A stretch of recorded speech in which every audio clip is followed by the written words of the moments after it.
वालेकुम मेरे प्यारे दोस्तों।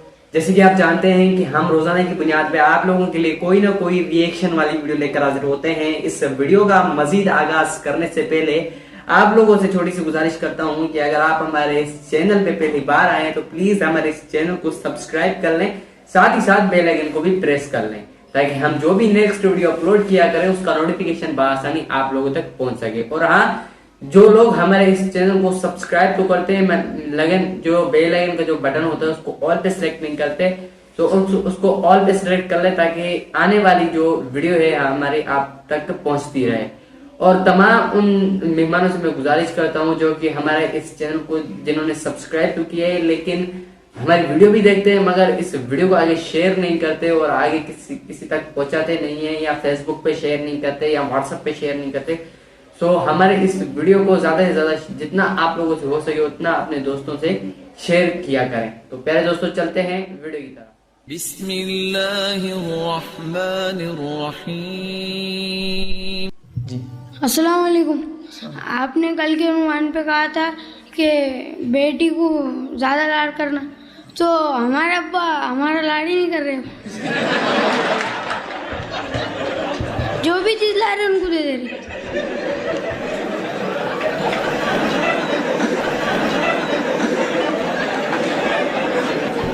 बहरहाल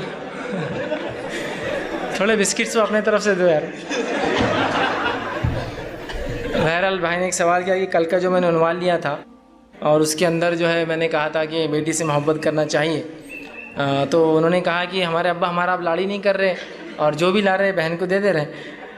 तो बहरहाल देखिए, मैंने यकीनन जहाँ ये कहा था कि बच्चियों से मोहब्बत करनी चाहिए और बेटी से ख़ास मैंने कभी नहीं कहा, पूरे दर्स में नहीं कहा, मुझे याद है अच्छे से, बच्चों से मोहब्बत करनी चाहिए। वहीं मैंने एक नव्वा जो नुकात लिया था बच्चों में इंसाफ करना, और इंसाफ में मैंने लड़का लड़की, लड़की लड़की, लड़की लड़का, और उसमें फिर गोरा और काला और ये सब मैंने वो डिफ़ाइन किया था, सबसे इक्वल, सबसे बराबर मोहब्बत। और नुमान बिन बशीर रज़ी अल्लाह अन्हु का वाक़या भी रखा था। लिहाजा अगर आपके वालिद यहाँ मौजूद है तो मैं ताकीद करूँगा कि लड़की लड़के दोनों का बराबर मोहब्बत की जाए। अगर वो इस एतबार से कम कर रहे हैं आपसे कि बच्चियाँ हैं, निकाह हो जाएंगे, बहनें हैं आपकी, तो कोई मसला नहीं, वो तो ज़ाहिर सी बात है आप भी इस चीज़ को समझेंगे, लेकिन बहरहाल वो नाइंसाफ़ी तक ना हो। और एक आध दिन हो सकता है जोश से कर लिया होगा, कल से बराबरी पे इंशाल्लाह आ जाएंगे, आप घबराइए मत इंशाअल्लाह कि कल से फिर वो इंसान बराबर करेंगे। भाई बच्ची को बच्चे को होता है ना, इंसान ने अगर कभी किसी पे जुल्म किया हो और उसे पता चलता है गलत था तो माफ़िया मांगता है होगा, मैं भी हो सकता है। तो एक दिन में आप कोई फ़ैसले पे मत आइए, इंशाअल्लाह इंतज़ार कीजिए, इंशाअल्लाह 2-4 दिन बाद मामला फिर न्यूट्रल। लेकिन जब मैंने कहा तो बच्चों में इंसाफ ज़रूरी है, अदर की बराबरी। अगर आपको एक चॉकलेट बेटे को ला रहे हैं तो मैंने बेटी को कहा, इसलिए कि उमूमन लोग बेटे को लाते बेटी को नहीं, लेकिन इसका हरगिज़ मतलब ये था कि सिर्फ बेटी को लाए बेटे को मत लाइए, दोनों को लाइए। आप सल्लल्लाहु अलैहि वसल्लम अपने नवासे और नवासी दोनों से मोहब्बत करते। जहाँ आपके नवासी हसन हुसैन थे वहीं आपकी एक नवासी थी जिसका नाम उमामा था, आप सल्लल्लाहु अलैहि वसल्लम उसको गोद में लेकर नमाज़ पढ़ते थे, तो दोनों से करते थे बराबरी से। तो लिहाजा दोनों से ज़रूरी है। तो अगर आपके वालिद हो तो मैं ताकीद करूँगा कि भाई दोनों से, और जिन लोगों ने उसको गलत माने में लिया, हरगिज़ मेरा माना ये था आप दोनों से जो है बराबरी करें। फिर बच्चों के लिए भी दोनों क्या करें। किसी ने एक सवाल किया, आपने कहा कि शर्मगाह को के अलावा हर पार्ट को छू और शर्मगाह के अलावा हर पार्ट को छू और चूम सकते हैं, ठीक है। मैंने ये नहीं कहा, देखिए मैंने कहा कि हर हिस्से को इंसान शर्मगाह छोड़कर चूम सकता है। छूने का मामला और देखने का मामला तो सारे जिस्म को है, ठीक। तो उन्होंने कहा अलावा पार्ट के छूना और चूमना, तो सिर्फ चूमने में ममानियत है, ठीक। बाकी देखने में और छूने में तो किसी पार्ट को ममानियत नहीं है। तो उसको छूना बहरहाल छोड़ दीजिए, चूम सकते हैं। तो अगर दूध मुंह में आ जाए तो इसका क्या मामला। तो मैं समझता हूँ ये एक सवाल उनका है, वो शादीशुदा मर्द है और बीवी जो है बच्चे को दूध पिलाती हुई है, उसको दूध आ गया औलाद की वजूद में आने से या औलाद की पैदाइश के बाद, इस मामले में क्या करें। तो 2 वजाहतें कर देता हूँ एक साथ, इसमें सवाल चूँकि आ चुका है। पहली चीज़ ये, आप सल्लल्लाहु अलैहि वसल्लम हदीस में फरमाया, मैं ये चाहता था कि अपनी उम्मत को रोक दूँ कि जब बच्चा दूध पीता है तो उस हालत में अपनी बीवी से हम बिस्तरी करें। उसका माना हरगिज़ ये नहीं है कि जब बच्चा दूध पीता मतलब एग्जैक्टली माँ जब दूध पिला रही जब हम बिस्तरी नहीं करें। इसका माना ये 2 ईयर्स ऑफ ड्यूरेशन पैदाइश के बाद जो होता है, मेरा दिल चाहता था कि रोक दूँ, लेकिन फिर मैंने देखा फ़ारस के लोग और रूमी लोग औरतें अपने बच्चों को दूध पिलाती हैं और उनके शौहर उनके साथ रहते भी हैं और उनको उससे कोई फ़िज़िकल नुकसान नहीं होता, तो मैं इसलिए तुम लोगों को इजाज़त देता हूँ। तो इससे पता चला कि जब रज़ाअत चालू हो रज़ाअत चालू हो, मतलब 2 साल का वो पीरियड एग्जैक्टली लोग सवाल करते हैं क्या बच्चा दूध पी रहा है और इंसान हम बिस्तरी करे, तो मैं कहता हूँ तुम पागल तो नहीं हो? बच्चा दूध पी रहा है, उसको माँ दूध पिलाई या तुम्हारे साथ वो काम करे, मतलब लॉजिकली मतलब कैसा हो सकता है ये? कोई मैकेनिकल तो नहीं ना, आपकी भी इधर खाना भी पका रही, बच्चा दूध भी पी रहा और आप बाकी काम भी करो। हाँ, मतलब मुझे समझ में नहीं आता है, इंसान जब अपनी बीवी के साथ सबसे सुकून में होगा तभी काम करेगा।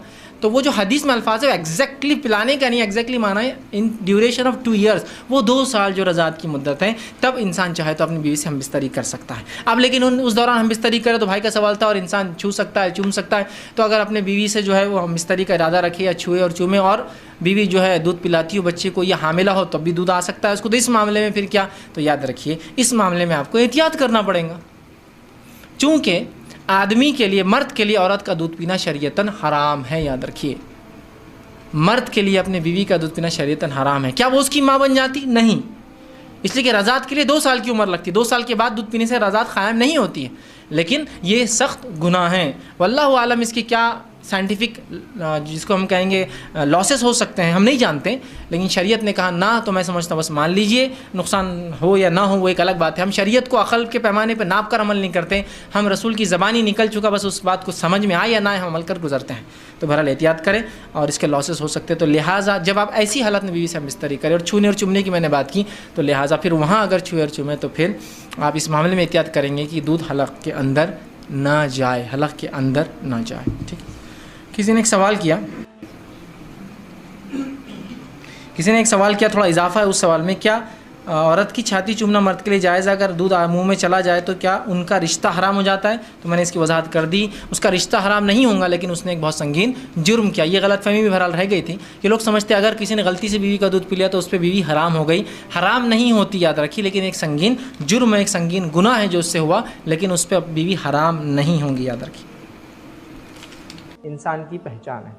सही मुस्लिम की रिवायत है, नबी अकरम सल्लल्लाहु अलैहि वसल्लम फरमाते और कहते हैं, हदीस के अल्फाज सुनिए, अल्लाह ताला ने इन लोगों को जो हमसे पहले थे जुमे से गुमराह कर दिया।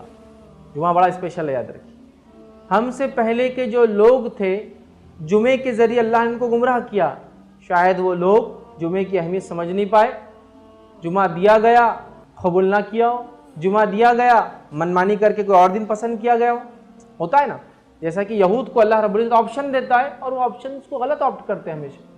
अल्लाह कहता है कुर्बानी कर दो जानवर की, कितने बहाने बनाते हैं अननेसेसरीली, फिर मुश्किल हो जाती है कुर्बानी, है ना। सो पूरा वाक़या है, सूरह बकरा पढ़िए। तो इनकी आदत थी, तो जुमा दिया गया होगा, हो सकता है खुद से कुछ बोला होगा, ये नहीं ये चलेगा, या हो सकता है उसका फ़ायदा ना उठा के आजमाइश में पड़ गए हो। तो अल्लाह के रसूल सल्लल्लाहु अलैहि वसल्लम फरमा रहे हैं, मतलब पिछली कौमों को ये मिला था, फ़ायदा नहीं उठा सकी। उम्मत मुस्लिमा जुमा के साथ ख़ास है, जैसा इसका उम्मत का नबी ख़ास है, ये उम्मत ख़ास है, तो इस उम्मत को दिया गया दिन भी ख़ास है।